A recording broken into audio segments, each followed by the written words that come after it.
Are you ready, kids and adults? Because SpongeBob SquarePants Battle for Bikini Bottom has just landed on iPhone, iPad, and Apple TV.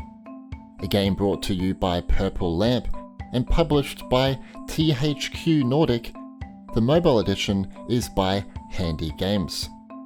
Today I present a review of this classic 3D platformer. I'll be honest, I never played the 2003 original, and I never got around to trying out the remastered version on my PS4 last year. So when I heard Handy Games was bringing it to mobile, I was beyond excited. I've literally been counting down the days until I could play this game and put out this review.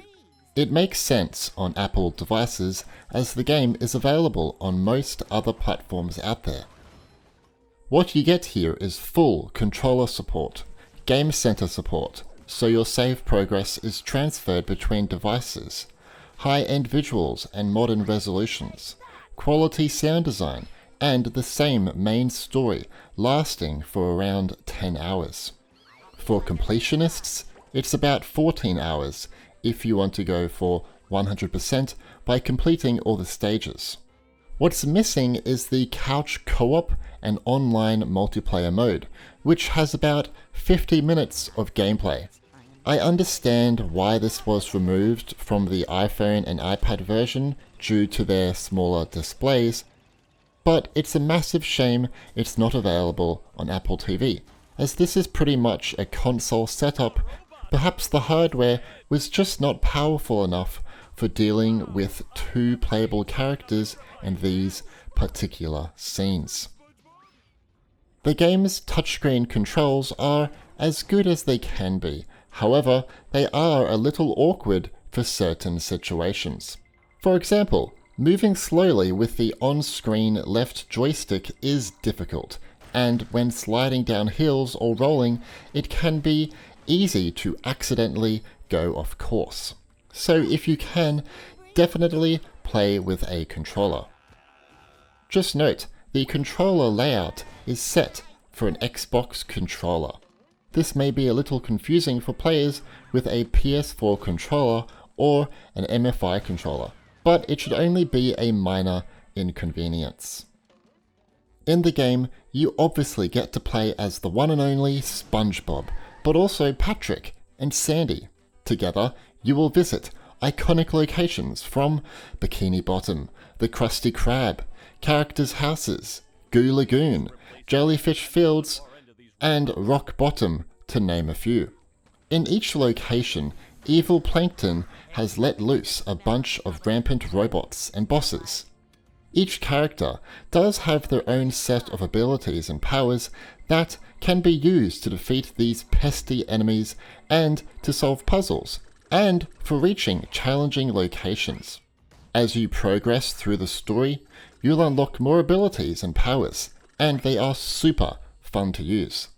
I'd say the combat is very easy. I never died when in combat. That said, I love how fluid it is and creative, and I'm happy to report that there's enough variety in enemy types to keep things flowing and feeling fresh. You'll also meet countless characters from the series, and their dialogue and voice acting are true to the show. Despite being based on the children's show, the humour can be quite advanced at times, so adults will have a good chuckle.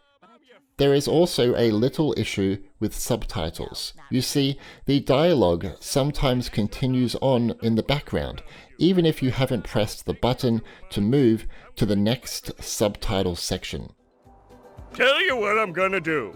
I'm gonna think for you. This way you won't hurt yourself, and you can just keep working on getting me into the chum bucket. Thanks, Plankton. Now let's go over the game's performance. Battle for Bikini Bottom may have a cartoony aesthetic to resemble the show. However, it's actually quite an advanced game on mobile. It has support for the Unreal Engine, foliage quality, such as grass moving realistically as you walk through it, 60 FPS support, and custom quality settings, such as resolution, quality, and anti-aliasing. Quality options are decent, and I imagine the game would scale well on a variety of Apple devices. The only devices that had issues with maintaining 60 FPS was our Apple TV 4K and the iPhone SE 2nd Gen. The other devices could play at ultra settings just fine. You see, for these two devices, certain stages could be a challenge, in particular the jellyfish fields. There are some bugs, such as the camera clipping through walls during gameplay or cinematics, and some minor texture pop-in with grass in the jellyfish fields. But overall, the game is very well optimized, and no groundbreaking bugs occurred. Looking forward, I would love to see an option for 120 FPS or 90 FPS for iPad Pros with 120Hz displays, and mouse and keyboard support would be great too. The hardware is definitely capable for both of these technologies. And a Mac version would be great too. I'm sure most modern Macs could run this game fine. If not, just an Apple Silicon version would be a good idea too. But if I was to make one request, it's obviously to add the co-op mode in a future update. Will you purchase SpongeBob SquarePants Battle for Bikini Bottom on your Apple device? If so, on which device? iPhone, iPad, Apple TV? Have you already played the game? What do you think of it? Let me know in the comments. Leave a like to show your support, and subscribe and turn on notifications to stay up to date with everything Apple gaming related.